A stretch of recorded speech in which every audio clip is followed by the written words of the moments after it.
The following program deals with a controversial subject. The theories expressed are not the only possible interpretation.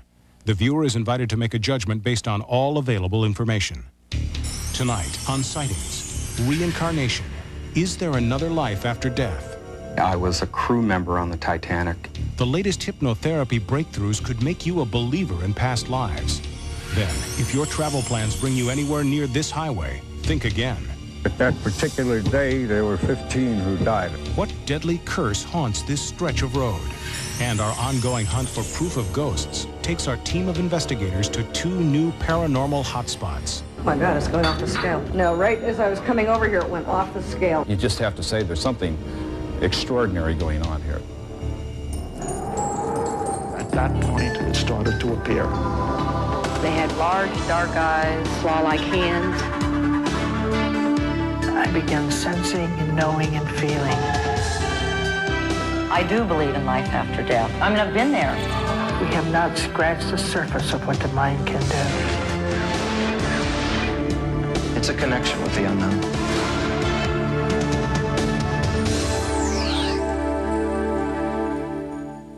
During construction of a highway, the New Jersey Department of Transportation unearthed evidence of an ancient Indian settlement. Native Americans warned that anyone involved in paving over this sacred site would be cursed. A warning that turned out to be more than just an idle threat. Many cultures still maintain a powerful belief that certain places on Earth are sacred and should not, must not, be tampered with. Burial sites are among the most sacred of all places, and there is almost a universal belief that the dead must be left to rest in peace. If they're not, a curse may follow those who dare violate the sacred ground. Some Native American tribes follow these traditions to this day. They warn of grave consequences for those who disturb their honored dead. Members of the Delaware Indian Nation believe this stretch of Highway 55 near Deptford Township in New Jersey was built over an ancient Indian burial ground, prompting what has become known as the Curse of Highway 55. To us, our ancestors are sacred, and anything that is connected with our ancestors, the whole area to us is sacred. And we do not defile it in any way, and we don't want anyone else to defile it. Well, they just laughed at me. So I raised my hands to the heavens, and I prayed to the Great Spirit, and I prayed to my ancestors. Then all these things happened. I mean, then the winds came up and blew vehicles off the road with people, with their workers in them. And I think that at that particular day, there were 15 who died as a result of it. It was not that I wanted the people to die. It was that I wanted the site to be left alone. In the months following the chief's curse, a 34-year-old crewman was run over and killed by an asphalt roller truck. A Department of Transportation inspector died on the job site of a brain aneurysm. A sudden gust of wind blew yet another worker off a bridge, leaving him paralyzed. Within 3 weeks, many more construction workers and their families seemed to fall victim to the curse. The sheer number of tragedies seemed to be more than coincidence. Workers and their families are still frightened to speak out publicly. The New Jersey Department of Transportation, however, denies that there was anything unusual about the deaths and injuries that have occurred. Highway 55 was already well under construction when Gloucester County historian Robert Harper first heard rumors about what was happening at the site. And it seems that several of the bulldozer operators were in a Deptford tavern, and they were loose-of-mouth. They were boasting about how they had disturbed these Indian graves. Denied access by the New Jersey Department of Transportation, Dr. Harper became obsessed with Highway 55. Unable to stop construction through government channels, Dr. Harper and the Historical Society brought their findings to Chief Wyandoga, the spiritual leader of the Eastern Delaware Nation and a direct descendant of the ancient people who lived on the site in question. They came to me as the shaman and asked me what I could do about it. So I went to them and I talked to them, and the state archaeologist said, oh, there's nothing here except some pieces of pottery and items of that nature. The Department of Transportation admits they were surprised to find what they believe is an Indian campsite. They pulled thousands of artifacts out of the site, but deny finding evidence of human remains. Most of the time we know what's out there. But in case once in a while there is something that we do miss, we do have a procedure, and it works. Construction was temporarily halted, and that site was also investigated. This is one of the earliest artifacts we found. It's either a knife blade or a spear point. This dates from roughly about 6000 BC. The few bone pieces we did find, and I'll be glad to show them to you, are not human. They happen to be deer. So there was absolutely no evidence of cemeteries or any other type of burial. Chief Wyandotte doesn't agree.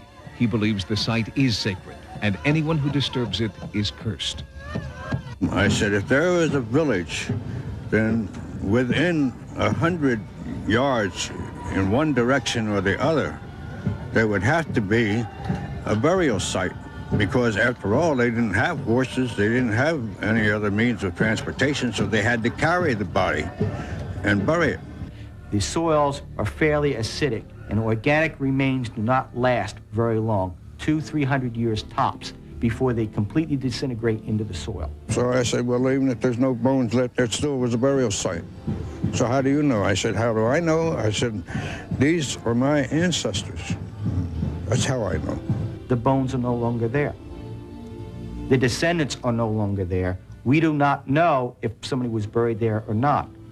And I said, how would you like it if I sent some of my warriors with bulldozers and bulldozed your grandparents up?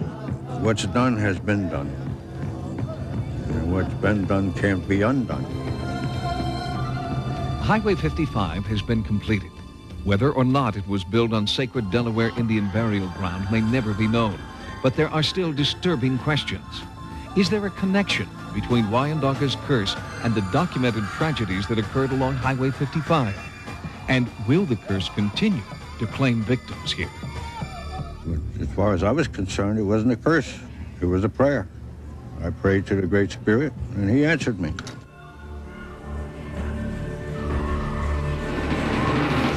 Coming up next, reincarnation. Is there another life after death? I was a crew member on the Titanic. The latest hypnotherapy breakthroughs could make you a believer in past lives. And our ongoing ghost investigation takes us to 2 new paranormal hotspots. You just have to say there's something extraordinary going on here. What happens to us after we die? Many religions believe that we're reincarnated, that the soul is transferred to another body and we live again. And now, some modern researchers believe proof of reincarnation exists. Through hypnosis, many people claim they can recall past lives. I absolutely believe in reincarnation. I was a Japanese man. I've been a silversmith. I've had many past lives as warriors. I worked a printing press, and this was in about 1780s. Over 3,000 people claim to have recalled past lives working with author and reincarnation teacher Betty Binder. Reincarnation is the process by which the soul, which is our spiritual essence, at the end of a lifetime, when the body dies, leaves that lifetime, leaves that body, gets into a new body and starts a new lifetime. Does reincarnation exist? Under hypnosis, Betty's clients try to reach back in time to a time before they were born. They are searching their unconscious for evidence of past lives. The technique is called regression therapy. Once hypnotized, subjects seem to relive previous incarnations, recalling historical events, people, and foreign places they have no knowledge of. Subjects say their previous lives come to them like snapshots from the past. The philosophy behind reincarnation is that the soul has chosen to get into a physical body in order to learn something. We are choosing to incarnate in each lifetime because we have certain lessons to learn in each lifetime. Regression therapists work with people who want to go back in time and explore the possibility that they've lived before. The first step involves total relaxation of mind and body. Now take a stream of white light down through the top of your head. Let it run through your body head to toe, as if you were sitting under a waterfall. Some people try past life therapy out of curiosity. Others hope to learn if problems in this life are linked to traumatic events in a past life. One of Betty's clients sought help for his clinical depression after traditional therapy failed. Betty and I went back to a past life when I was happy flying, which happened to be a World War II fighter pilot. So for instance, something that gave me pain or gives me pain during this lifetime is cause for exploration of past lives. I'm in the cockpit, October 3rd, 1940. Down below us, maybe 3,000 or 4,000 feet, are some, looks like German fighter planes. I begin firing my gun, and just as I do so, I feel some sensation, like some thudding into my plane. I am hit, but I don't feel pain. I'm just incapacitated in my plane. I've lost control of my plane. I'm at full throttle going straight into the ocean. Disintegrated. I'm floating. In 1988, my entire world fell apart, and I went through some traditional therapy. It was at that point that I was really grasping at straws to figure out what I was going to do. I guess you would call it a clinical depression. And it was at the point that I started working with Betty, incorporating this therapy, that things really began to change. Darrell Rooney had a profound fear of drowning. Working with Betty Binder, he recalled past events that could explain his debilitating phobia. Holding on to a railing. It's cold and wet. I'm angry and frightened because I'm stuck here. I'm looking out into the ocean, and I know that all the lifeboats are out there. I was a crew member on the Titanic, down in the engine room. The ship is in trouble. And I don't want to die. I don't want to go down with this ship. I can remember screaming all around me, and then all of a sudden, things turning upside down. And the most disturbing thing is timber creaking and stretching and cracking ways that it's not supposed to. Up until then, I've felt a sense of gravity, and now it's all upside down, and ropes. I'm caught up in ropes. I'm being dragged under. I can feel a rope wrapped around here, and I can see portholes of the ship. I'm being pulled under by these ropes. I'm being pulled down with the ship. And this is a really frightening thing. I watched myself tied up in the ropes go down, down, down, and I can see the stern of the ship, and it disappears into this black fog water. The Titanic sank in 1912, 40 years before Darrell was supposedly reborn in his present life. During regression, he was able to reveal the name of the sailor his soul had previously inhabited. I just opened my mouth, and this word came out, Brooks. Brooks, my name was Brooks. We later got the crew list and found the names on the crew list, which was astounding to me. That moment of seeing them on there just made me think, this is real.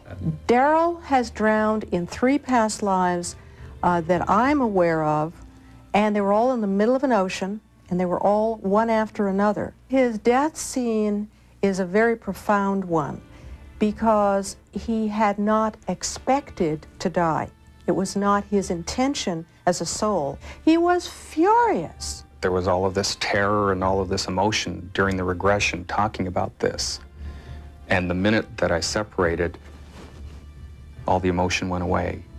And I was at peace, and I was calm, and, you know, I felt tranquil. When you go to most religions in the world, you'll find that reincarnation is something that most people have been brought up with. The Buddhists, the Hindus, a lot of others. Early Christian fathers and the early Hebrews believed in reincarnation. The ancient belief in reincarnation is challenged by modern science. But while regression therapy may not be proof of past lives, it has been successful in helping some people deal with problems in this life. Coming up next, our ongoing ghost research takes our team of investigators to 2 new paranormal hotspots. Oh my God, it's going off the scale. No, right as I was coming over here, it went off the scale. And haunting phenomena. Tonight, we follow director Lloyd Auerbach as he investigates 2 reported hauntings and attempts to gather evidence that ghosts actually exist. Ghostbusters was one of the first films that really hit the entire public consciousness with a comedy that was clearly not real. We know that stuff's not real, guys. We know that there's not a marshmallow man walking down Central Park West. What do you really do? Until his death, Tony was everyone's favorite bartender at the Banta Inn near San Francisco. Locals believe his spirit haunts the restaurant still. But Tony's not a frightening, malicious ghost. His trademark is mischief. There was a fellow staring at me there. I went through the door of the kitchen, and he was gone. I saw a figure in the mirror, and I turned to look at the floor where that person should have been standing, and there was nothing there. All of a sudden, I felt this, like somebody took their finger up the back of my leg all the way up, and I turned around, there was nobody there. And it was after that, the guy beer right next to me tipped over, spun around 3 times. The guy then all of a sudden, the CDs started flipping by themselves. He just flipped a couple times. He loved Patsy Cline, and it would come on all the time. Ghosts tend to react to situations as if they were people, living and breathing people. One of the reasons is they don't know they're dead. They're in total denial. We have a lot of physical things happening that seem to relate to Tony's behavior when he was alive. One of the things that Tony was apparently fond of doing was playing with the money in the cash register and stacking the change so that it was a nice orderly stacks in the change bin. And here, when you just toss money in a change bin, obviously close the door, open it back and forth, it's not going to stack automatically. And yet they've been opening the drawer for a few years, and the change seems to be stacking by itself. You can throw it in and turn around the next second, and it's all stacked in there all nice and neat. In the search for proof, investigators test Tony's favorite table with a magnetometer. They're looking for abnormal levels of electromagnetism. Oh my God, it's going off the scale. No, right as I was coming over here, it went off the scale. It went up to about 100. Unlike other hauntings Lloyd Auerbach has investigated, the people here aren't frightened. One of the bartenders told me that she had pretty much gotten a couple of guys who were very drunk out of here and come back in, and she didn't lock the door behind her, which she thought as an afterthought. It turned out to have locked itself. And according to eyewitnesses, Tony is not the only ghost that haunts the Banta Inn. From what I have been told, Margaret was an old regular in the 50s and 60s. She passed away. She died of a heart attack in the building, and that she absolutely loved the Banta Inn. She like lived down here, and that she didn't want to leave either. Margaret plays. She likes levitation. She likes throwing objects. The man came and ordered a hamburger, and the bartender asked him something about how he wanted it done. And at that moment, from across the room, where there was no one sitting, an ashtray picked up off the table, flew across the room, past the guy's head, and dropped down in front of the bartender. Even Lloyd has experienced what seems to be Margaret's temper. The chandelier started moving by itself, and there was no way for that to have happened if the other one wasn't already moving, unless somebody rigged it, and that's the first thing we did check. In another haunting case at the Moss Beach Distillery in California, a deluge of eyewitness reports warranted more sophisticated diagnostic tools. Yeah, what we're installing are 3 different types of motion detectors: an infrared detector, a microwave detector, and an ultrasonic detector. In addition to the detection devices, Auerbach has assembled a team of psychics who will attempt to make contact with the spirits here.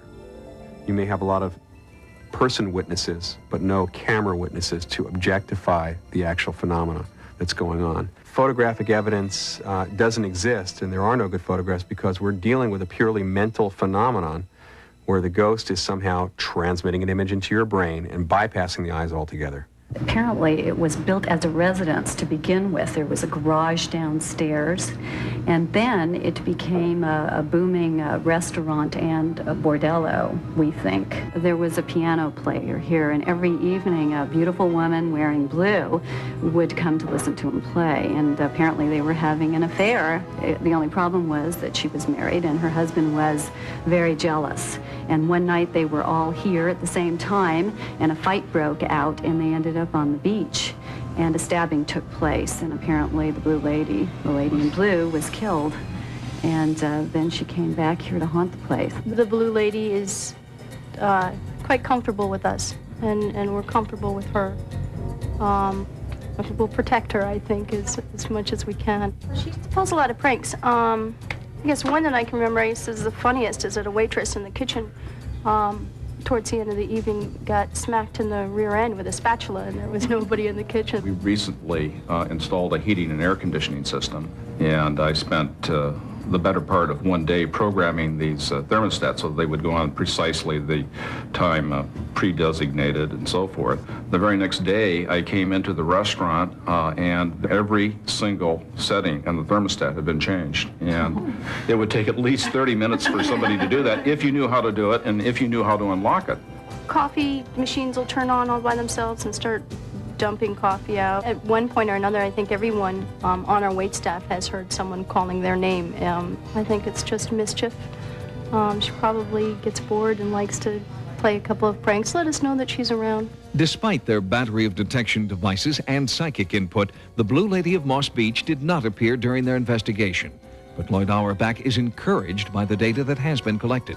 There is definitely something anomalistic or psychic or whatever you want to call it going on in this place. We can go in every few months, let's say, and we can ask if anything new has happened and start really getting a fuller picture. Is the lady in blue imaginary, or could her failure to materialize be just one of her pranks? I personally believe this is happening because I take a lighthearted approach, and since most people have a sense of humor, I think most ghosts do too.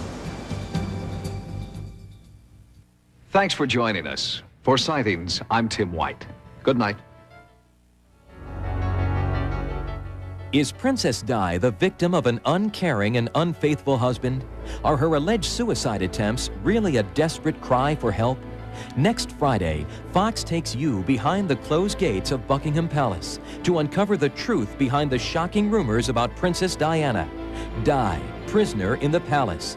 A Fox special next Friday after America's Most Wanted. Now stay tuned for Hidden Video.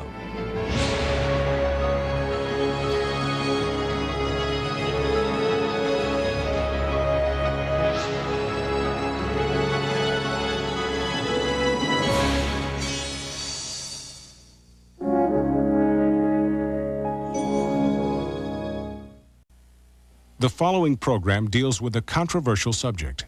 The theories expressed are not the only possible interpretation. The viewer is invited to make a judgment based on all available information. Tonight on Sightings, reincarnation. Is there another life after death? I was a crew member on the Titanic. The latest hypnotherapy breakthroughs could make you a believer in past lives. Then, if your travel plans bring you anywhere near this highway, think again. At that particular day, there were 15 who died. What deadly curse haunts this stretch of road? And our ongoing hunt for proof of ghosts takes our team of investigators to 2 new paranormal hotspots. Oh my God, it's going off the scale. No, right as I was coming over here, it went off the scale. You just have to say there's something extraordinary going on here. At that point, it started to appear. They had large, dark eyes, claw-like hands. I began sensing and knowing and feeling. I do believe in life after death. I mean, I've been there. We have not scratched the surface of what the mind can do. It's a connection with the unknown.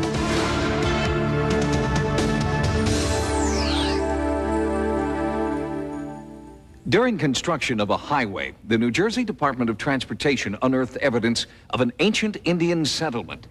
Native Americans warned that anyone involved in paving over this sacred site would be cursed. At that particular day, there were 15 who died as a result of it. It was not that I wanted the people to die. It was that I wanted the site to be left alone. In the months following the chief's curse, a 34-year-old crewman was run over and killed by an asphalt roller truck.